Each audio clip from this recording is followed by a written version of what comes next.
Bruchim habaim, bruchim habaim, everyone. Welcome back. It is good to see you again.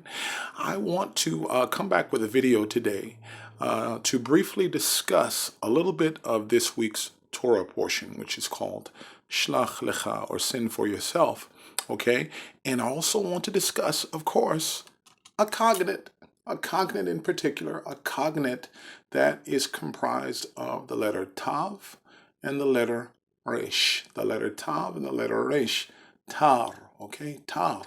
So, I don't know how your weather is in our part of the world, but here on the West Coast in Northern California, here in Oakland, California, we have had some absolutely beautiful, picturesque weather as of late. We've had cerulean blue skies and not a cloud to be found, and it has been perfect touring weather, And speaking of that, in this week's Torah portion, or in this portion of the Torah called Shlach Lecha, the word Tor in Hebrew is involved. And it's funny because it's very, very rare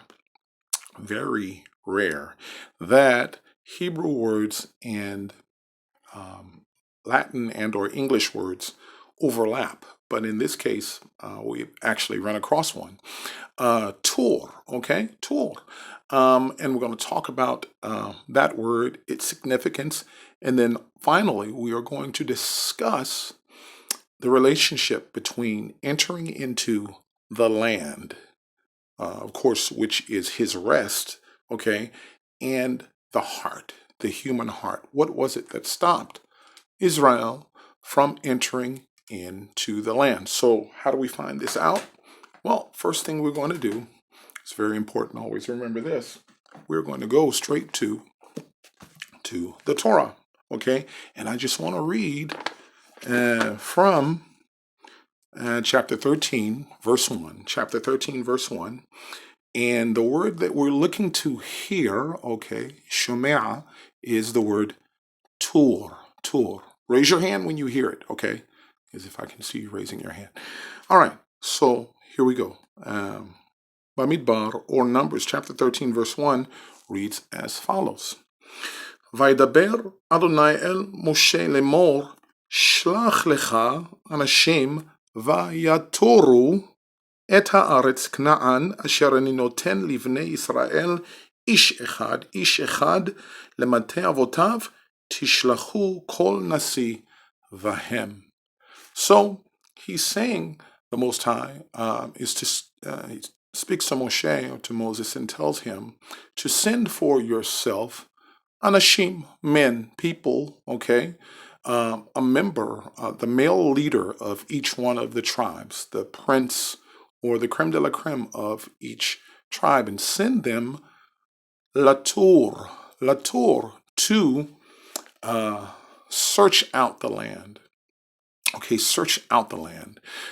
Some translations use the word spy. Translations like the Complete Jewish Bible uses a colorful word like reconnoiter. Okay, and if you're familiar with English words, or your wordsmith, you can hear reconnaissance in that as well. But it also has not a deeper meaning, but it has meanings that has parallels, okay, that tie in with other concepts or other thoughts, okay, which I'll be sharing with you. And then one last verse that I'll read to you is verse 15 from the same chapter. And raise your hand again if you hear the word. Lemate, let's see, is it 15? No, it will be verse 16. Verse 16. Ele shmot ha'anashim asher shalach Moshe Lator et haaretz vayikra Moshe leHoshea bin Nun Yehoshua. Okay, so these are the names of the men who were sent Lator, to tour the land, to search it out, to walk it out. Okay, and he changed the name of Hoshea bin Nun. He changed his name to Yehoshua. Okay, Yehoshua. So let's get into the cognate part of this. So not just to get it out of the way, but so that everything else that I talk to you about here briefly will make sense. So the cognate tar, okay? The cognate tar is a part of the word Lator or Yatoru, okay? And we know that it means to search out and seek out. But I want us to think about the pictorial and or the picture value of this cognate, okay? In the paleo, this would be a mark, okay? A mark or a line, okay? A designated marker or a line. And the resh would be the head, the dome piece of a guy, of an individual. Okay, so the idea behind the picture value is the line of a man or the mark of a man.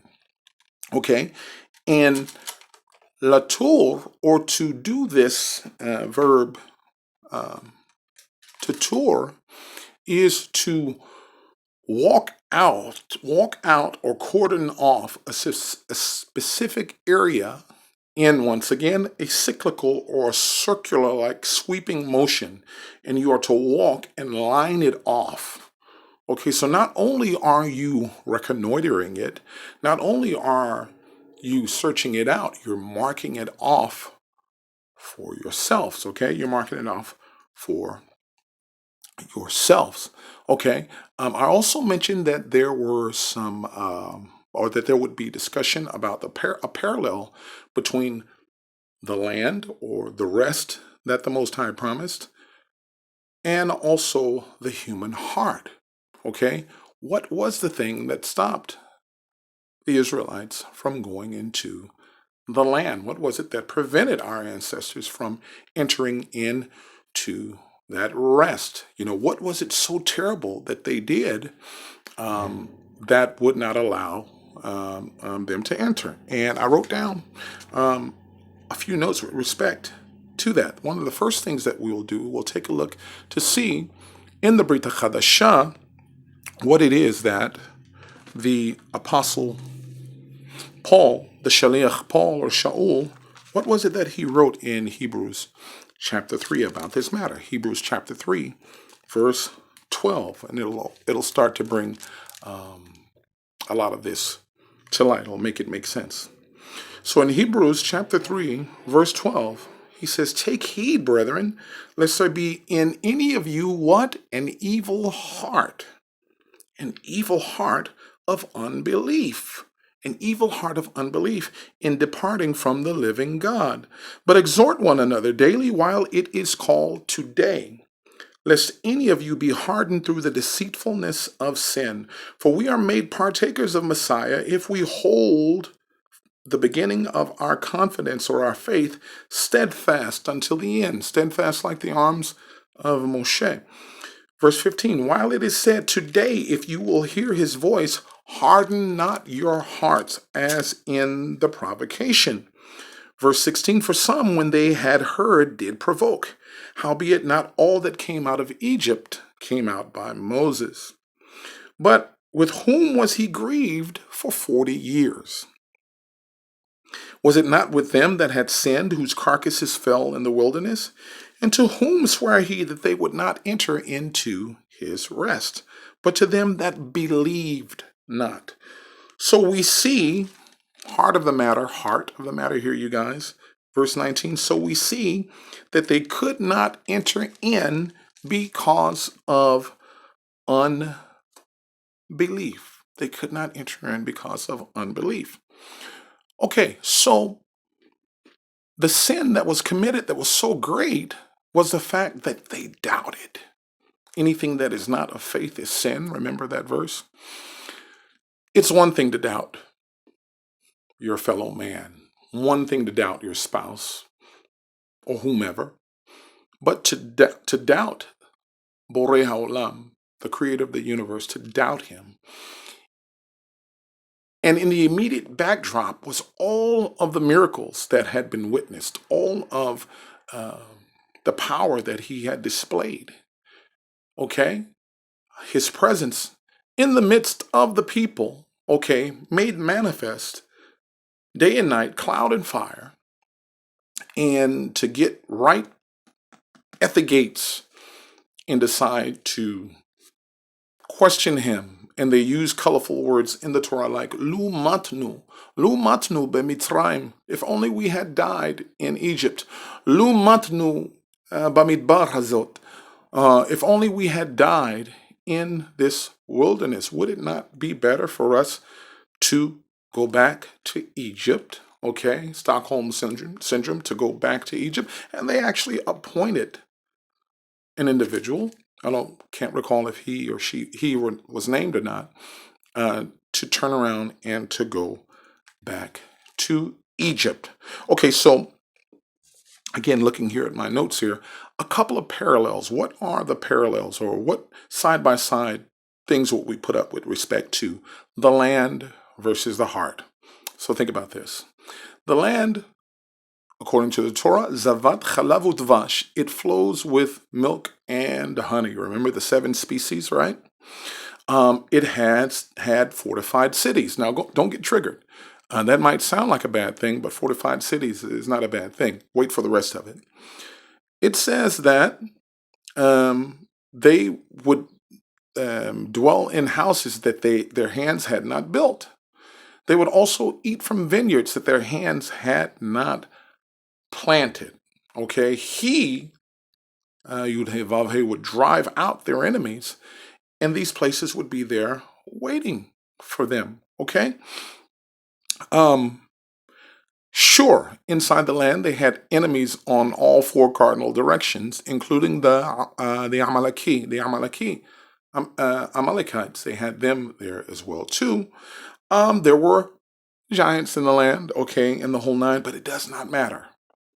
Enemies on the 4 cardinals, okay, giants in the land, compared to what? He crushed the greatest world power that was known at that time, Egypt, and he judged their would-be gods and put them to open shame. What's a handful of giants, okay? Not to mention the fact when we read later on in the book of Joshua and Judges, we find out that it was Caleb, who killed most of the giants that the people freaked out about. Okay, so these are the good things that were in the land, okay, with a little sprinkling of bad things that the Most High himself was going to handle and get rid of. What about the heart? The evil heart of unbelief. Let's see what Yeshua has to say about the heart in Mark chapter 7, because we already know what Jeremiah had to say about the heart. He said that the heart is desperately wicked from all things, or above all things. Who can search it out? Search it out. Okay, there's a connection. Who can search it out, or who can know it, right? It's something that we'll find out in a second that should not be searched out. Hashem, the creator of the universe, Yahuwah, he searches out the heart, and he examines the heart. Okay, also mentioned in the book of Jeremiah. But let's hear what Yeshua has to say, the Mashiach, about the heart. He says in verse 20 of chapter 7, that which cometh out of the man defiles the man. Well, that which comes out of the man is what makes the man filthy. Verse 21, for from within, out of the heart of men proceed evil thoughts, adulteries, fornications, murders, thefts, covetousness, wickedness, deceit, lasciviousness, an evil eye, or stinginess. That's a Hebrew idiom, an evil eye, ein hara, okay, blasphemy, pride, and foolishness. These are the things that come out of the heart of a man. So, why am I even speaking about the heart? Why am I even speaking about the heart? Well, I gave you the tie-in when I explained to you what Shaul or Paul said about the heart of man, okay? Brings us back to tar, brings us back to our cognate. How does the cognate tie in? Because we know that our word, letor, means to search means to search out, to walk off, to cordon off, to do reconnaissance on in a sweeping circular type of way, and to cordon off or line off for one's self. Okay, now I want you to think along the lines of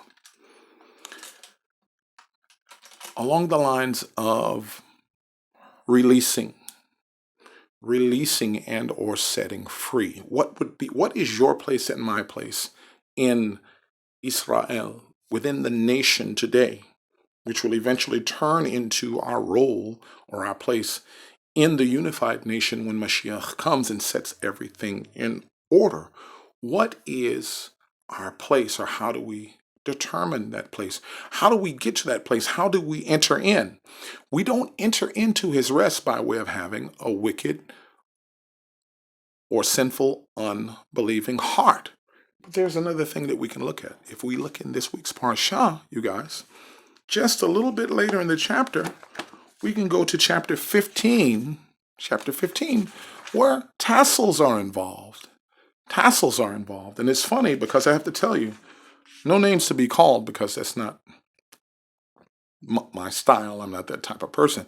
But I've heard teachings with respect to tassels, saying that tassels were only added in the wilderness and that they should not be worn, or that they became null and void, right? Not so fast. If we go to Numbers chapter 15, and we look at verse 39, where the commandment with respect to the tassels comes about, and we can address that and make the tie-in, and then we're done here. I really thought this was going to be a 15-minute video, but it didn't turn out that way. But anyway, I hope that you are blessed and you get something out of this. So in chapter 15, verse 39, of course, this comes up a little bit after a guy decided to pick up sticks on Shabbat and to make himself a fire, apparently. Okay, and he was stoned to death. Okay, set the tone. Okay, and it famously says in verse 37, verse 38, the Most High says, Daber el bnei Israel ve'amarta alehem ve'asu,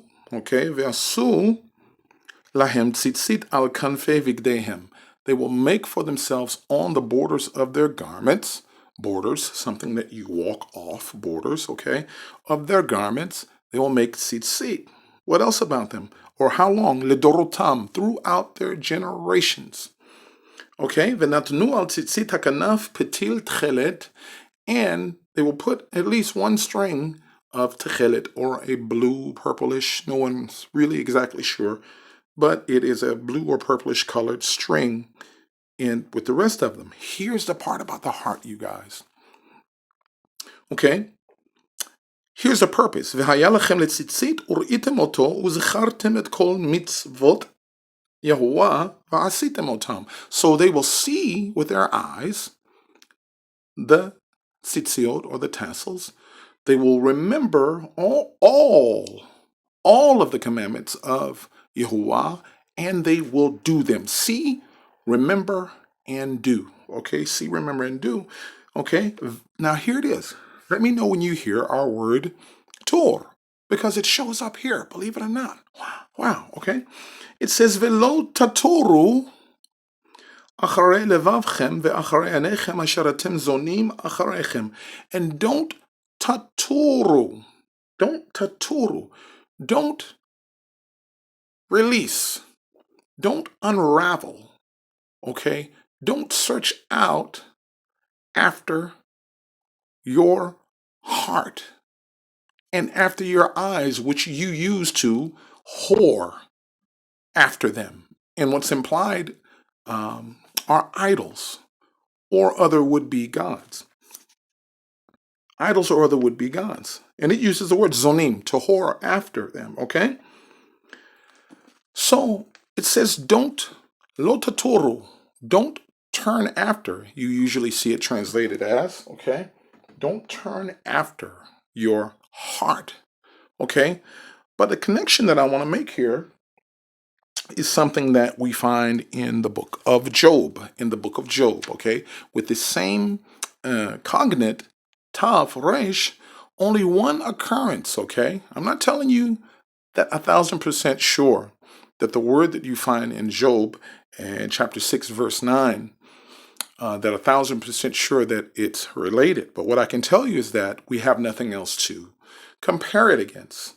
In Job chapter 6, verse 9, it reads, "It would please God to crush me," okay, "and to let loose his hand and to cut me off." And that word there is yatar. The word there is yatar.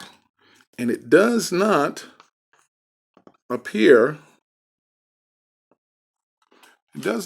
you guys, anywhere else or in the script form.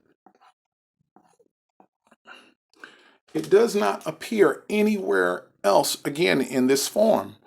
But it is to loosen or to take apart, okay, or to unravel.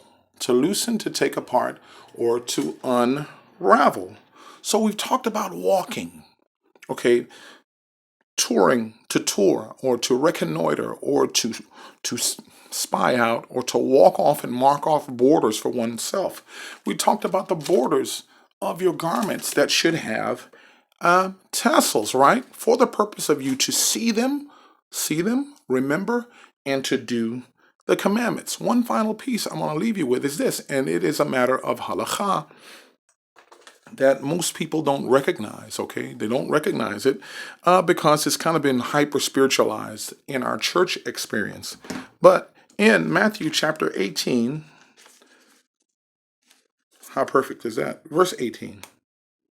Yeah, Matthew chapter 18, verse 18. And I'm reading here from the Hebrew version of the New Testament, the Hebrew version of the New Testament, Matthew chapter 18, verse 18.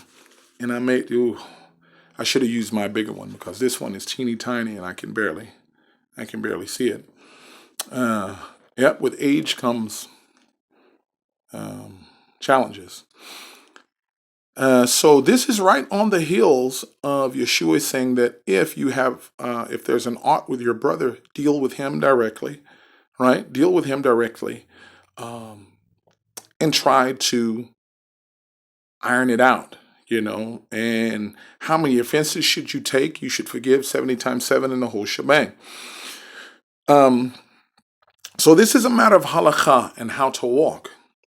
And in verse 18, Yeshua says this, listen, let me know when you hear the word tar, or a form of the word tar, our cognate. And it says, Amen ani omer lechem, truly I say to you, or Amen I say to you, Kol ma sheta'asru et ha'aretz, or al ha'aretz, all that you will forbid on the earth, asur ihye b'shamayim, it will be forbidden in heaven. V'chol ma tatiru, there's our word. Kol ma tatiru al ha'aretz, all that you will permit or unloose or release, okay, on the earth, he says, mutar b'shamayim, it will be permitted in heaven. So what is he speaking of here? He's speaking of the Torah from the standpoint of how we walk it out. How do we walk it out? How do we deal with our fellow man? Whatever decisions that you will make as a community with respect to halakha, to how to walk out the Torah, if you forbid something to be done within your community, it will be viewed as forbidden in heaven, okay? Whatever you permit, and of course, it has to be in line with the Torah. We're not talking about creating your own cult, drinking the Kool-Aid. But whatever you permit or unloose, whatever you release, okay? Whatever you release or make doable will be called mutar b'shamayim, will be called permitted in heaven as well. Okay, in our liturgy, when we go through the Amidah, every service on Shabbat, we chant the Amidah, and in the Amidah it says, He keeps his faith. He keeps the faith with those who sleep in dust. Matir asurim, and he sets free or he loosens those who are captive. Matir asurim. Matir asur. Those are opposites, right? To loosen those who are bound, or he sets the captives free. The final thing, and it's just a thought, you guys, okay? Because I know it's easy to get in trouble with our community when we look favorably on things from other folks, and it turns into a rash of hellfire. The concept of tassels being worn so that they can be seen. Yeshua wore them, okay? Did he need them? Whether he needed them or not, he kept the commandments. He wore them, okay? But if we think about the modern standpoint of the tassels and how they've changed over time, I can't tell you exactly what the tassels were like in the days of Yeshua. The only thing that we know for sure is that they were on a four-cornered garment and that they hung, okay, and at least one of the strings, according to the scripture, was a patil tchelet, had a purplish blue string in it, okay? But one of the modern versions of the tassel are a series of knots. A series of knots tied in a sequence that spells out Yud, Hey, Vav, Hey, okay, between these knots distinctly. And it's spelled out with the value of 10, Hey, 5, Vav, 6, and Hey again, 5, okay? And it's interesting that, in my mind at least, that in Numbers chapter 15, where it says, Velo taturu acharei levavchem ve'acharei einechem, don't taturu, don't release, don't unwind, don't untwist after your own heart, okay?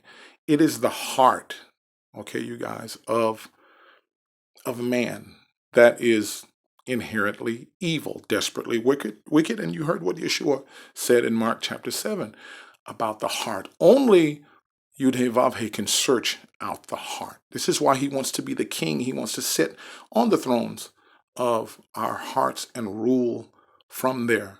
And then finally, in the book of Hebrews, where Paul says that it was a wicked, unbelieving heart that would not allow our ancestors to enter into the rest. An 11-day walk turned into a 40-year cycle of walking around, and the dead weight, no disrespect here, the dead weight dies off in the end.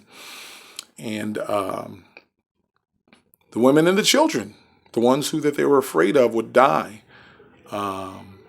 would be the ones that would go into the land, okay? All right, so that's just, little thoughts again about the parasha this week, and also the cognate tar, tav and resh, okay? With respect to the word lettor, to tour or to cordon off and to walk off, okay? If we are going to secure our place in the Israel of the Most High, the one that is to come in the actual physical place. And if we are to secure our place as the people, we have to walk in the Torah. We have to let it penetrate and saturate our hearts. This is why the Torah on stone served its purpose for a second, okay? But the Torah written on our hearts, okay, is what will transform us and change us. And if we load our heart, remember the words of Yeshua also, from the abundance of what? The heart, the mouth speaks. If we load our hearts down with the Torah and allow him to rest and rule from there, then it takes over this. And it helps you to not look at certain things, right? And the byproduct will be the fruit of our lives. We won't be standing on corners with loudspeakers, quoting verses and cussing people out. We won't demonize our fellow brothers and sisters within the community because of the way they pronounce certain words, or whether they are Lashon HaKodesh people, or whether they are Hebrew speakers, or those who pronounce in the modern sense. We won't fight over the name. We will find a way to fit together because we will be led by the Ruach HaKodesh and by the Spirit. So with that, I will say good evening to you from the West Coast, here from Oakland, California, okay? And I hope this has been a blessing for you. I appreciate you all, and I look to see you soon. Bye-bye.